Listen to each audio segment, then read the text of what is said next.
नमस्कार। आज ब्रज के भक्तों की श्रृंखला में आपको सुनाएंगे श्री साधु माँ की वृंदावन की कथा। आइए सुनाते हैं आपको श्री साधु माँ, जो जिनकी की भक्ति भूमि वृंदावन। परम साध्वी, विदुषी, तेजोमय और वैभवशालिनी साधु माँ को सब साधु माँ ही कहते।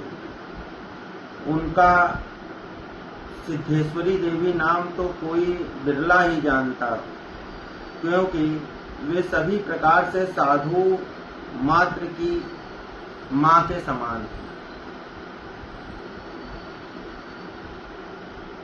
वे उनकी जागतिक और पारमार्थिक सभी प्रकार की समस्याओं का हल करने में सदा तत्पर रहती है।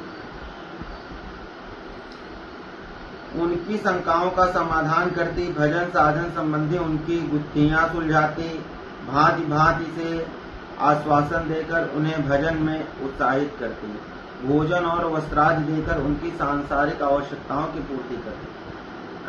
भक्तों, यहाँ पे जो साधु माँ है वो जो है ये साधुओं की बात कर रहे हैं कि जो साधु थे, जो वृंदावन भूमि में जो संत महात्मा थे, उनकी ये किस प्रकार उनकी शंकाओं का समाधान वगैरह, उनके वस्त्र का भी ध्यान रखती, किसके पास क्या है क्या नहीं है और किसको क्या मानसिक रूप से क्या जानकारी चाहिए, कौन भक्ति के किस पद पे, किस पड़ाव पे, किस समस्या से ग्रसित है, उनकी सारे मतलब समस्याओं का समाधान करती है। वृंदावन में रंग जी के बगीचे के पीछे एक सुरम्य उद्यान में उनका आश्रम वृंदावन के साधुओं का मातृ स्थान बना हुआ था।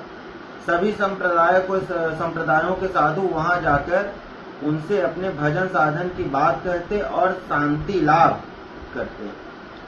सख्य भाव सिद्ध संत श्री ग्वारिया बाबा तो अक्सर उनके पास जाकर अपने यार श्री कृष्ण की शिकायत किया करते थे। जी ग्वारिया बाबा एक थे वृंदावन में, उनकी भी कथा आगे आपको सुनाऊंगा। बड़ी ही अद्भुत कथा है। ग्वारिया बाबा बहुत ही अद्भुत संत महात्मा थे, जिनकी आगे हम आपको कथा सुनाएंगे। तो वो भी साधु माँ के पास जाते रहते थे और श्री कृष्ण को क्योंकि अपना यार सखा मानते थे, तो साधु माँ के पास जाकर उनकी शिकायत किया करते थे। एक बार जब माँ के आश्रम में कथा हो रही थी, सभी ने देखा कि ग्वारिया बाबा एक लंबा चोंगा और पगड़ी पहने, हाथ में डंडा और गेंद लिए सहसा भागते आए और बोले, मैया रे यार पकड़वे आए रहे हो है, मुँह छिपाए ले। मैया ने कहा, ऊपर कमरे में जाकर छिप जाओ। ग्वारिया बाबा कथा के गंभीर वातावरण को चीरते हुए ऊपर जाकर छिप गए। कथा के पश्चात माँ के पूछने पर बोले, मैया वाह दिन यार मेरो दांव दिए बिना भज गए हो, मतलब भाग गए हो।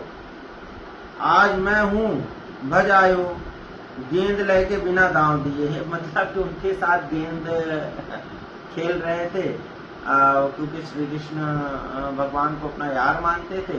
तो एक दिन श्री कृष्ण भगवान की ऐसी लीला कि वो उनके सखा के रूप में अक्सर उनके साथ खेलते थे। तो ग्वारिया बाबा को बिना दांव दिए ही चले जाए।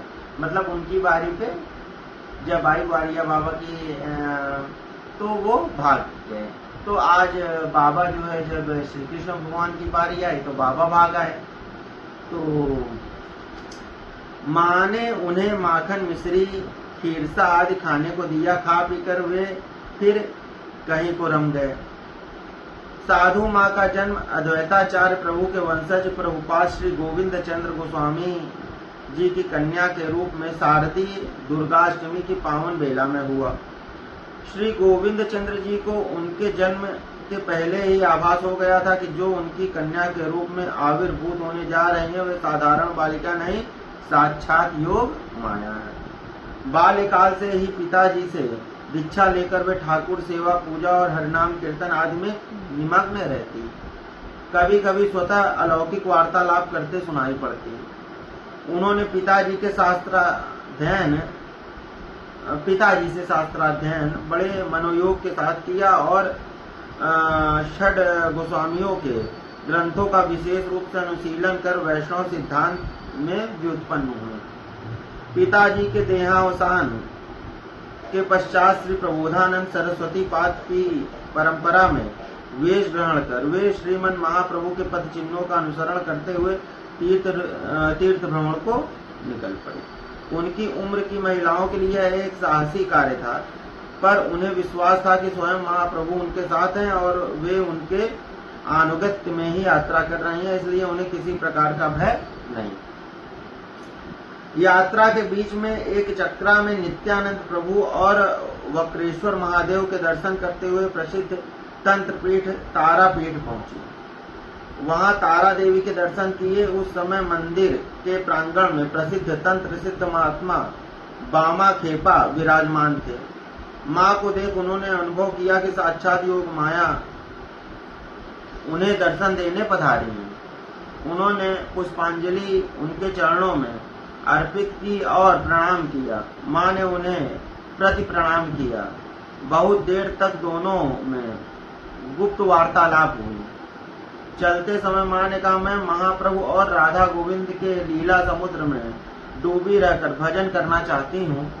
कृपा कर आदेश करें कौन से स्थान पर रहकर करूं। महात्मा ने कुछ दिन बेलूर में गंगा तट पर और पीछे वृंदावन में रहकर भजन करने का संकेत किया। मां बेतूर जाकर गंगा तट पर एक निर्जन स्थल में कठोर साधना में लग गई। उनके अंतरंग परिकरों में श्री किशोरानंद ठाकुर उनकी परिचर्या में रहने लगे। कुछ दिन पश्चात वे वृंदावन जाकर वंशीवत के निकट बड़े कुंज में रहने लगे। धीरे धीरे रंग जी के बगीचे के पास उनके विशाल आश्रम का निर्माण हुआ और उसमें एक सुंदर मंदिर में श्री राधा कुंज किशोर जी के श्री विग्रह की प्रतिष्ठा हुई। उसी समय एक के बाद एक बेलूर, भुवनेश्वर, पुरी और गोवर्धन आदि स्थानों में आश्रमों और मंदिरों का निर्माण हुआ। बेलूर में श्री प्रेम किशोर जी, भुवनेश्वर में श्री जगन्नाथ जी, श्री बलभद्र जी, श्री सुभद्रा जी, श्री गोपाल जी, गोवर्धन में श्री गिरधारी जी और पुरी में चक्र तीर्थ पर रसराज और महाभाव में मिलित विग्रह श्री श्री गौर किशोर जी, प्रसिद्ध श्री सोनार गौरांग की प्रतिष्ठा हुई। इन सभी मंदिरों में हरि भक्ति विलास के अनुसार बड़े लाड़ चाव और विधि विधान से ठाकुर की सेवा की जाती है। श्री कृष्ण जन्माष्टमी, राधाष्टमी और गौर पूर्णिमा पर विशेष उत्सव मनाए जाते और ठाकुर के विधि पूर्वक अभिषेक के पश्चात हवनादि किए जाते। एक बार वृंदावन में कृष्ण जन्माष्टमी के दिन उसी प्रकार उत्सव मनाया गया। संध्या समय मां मंदिर के पीछे तुलसी के बगीचे के निकट बैठी जप कर रही थी। उसी समय एक ब्रज युवती ने उनके सम्मुख आकर कहा, तुम मेरा शरीर क्यों दग्ध करती हो? वृंदावन में हवन का प्रयोजन, यहाँ नाम यज्ञ से ही सब यज्ञ हो जाते हैं। माँ भौचक्की सी उस परम सुंदरी तेजोमयी ब्रज युवती की ओर देखती रह गई। उसकी बात उनकी समझ में न आए। उन्होंने पूछा, तुम कौन हो माँ? मैं रजरानी हूँ, युवती ने उत्तर दिया और उसी समय अंतर्धान हो गई।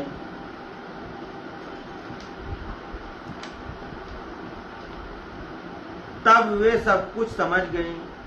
सेवकों को बुलाकर आज्ञा की, वृंदावन में हवन कभी न करना। तभी से वृंदावन में उनके मंदिर में अभिषेक के पश्चात हवन की प्रथा बंद कर दी गई। यद्यपि अन्य स्थानों में उनके मंदिरों में हवन आज भी किया जाता है।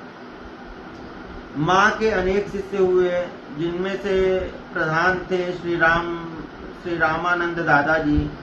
श्री रामपुर में मैजिस्ट्रेट थे और जिन्होंने माँ के आश्रम में संत सेवा और गौ सेवा की सुष्ठु व्यवस्था की। श्री कृष्णानंद ब्रह्मचारी और श्री राम दादा जिन्हें माँ ने वैष्णव शास्त्रों में पारदर्शी बनाया, श्री अनंत दास जी जो उनके अंतरंग सेवक थे, और श्री वीरा दीदी जो उनके पंजाबी शिष्यों में प्रधान थी। वीरा दीदी ने वृंदावन में उनके आश्रम में 100 वर्षों से अधिक की उम्र तक रहकर भजन किया। माँ के पंजाबी शिष्य बहुत थे, उन पर उनकी विशेष कृपा थी। उनके संबंध में वे अपने सेवकों से कहा करती, इनके आचार विचार पर ध्यान न देना, इनके सरल हृदय और भाव भक्ति के कारण गौर किशोर तथा राधा कुंड किशोर सदा इनके हृदय में विराजमान रहेंगे। रसराज श्री कृष्ण और महाभाव स्वरूपिणी श्री राधा के मिलित स्वरूप श्री गौरांग महाप्रभु की उपासिका होते हुए भी माँ की राधा रानी में अनन्य निष्ठा थी। महाप्रभु के संन्यास रूप के तो वे न दर्शन कर सकती थी, न उनकी कथा सुन सकती थी। एक बार बेतूर में उनके आश्रम में एक भक्त निमाई संन्यास का कीर्तन कर रहे थे। माँ जैसे ही अपने कक्ष से निकली, कीर्तनिया के यह शब्द उनके कान में पड़े, नदिया छाड़िया गोरा संन्यास करीला। उसी समय वे मूर्छित हो गए। बहुत देर तक उसी अवस्था में पड़ी रही।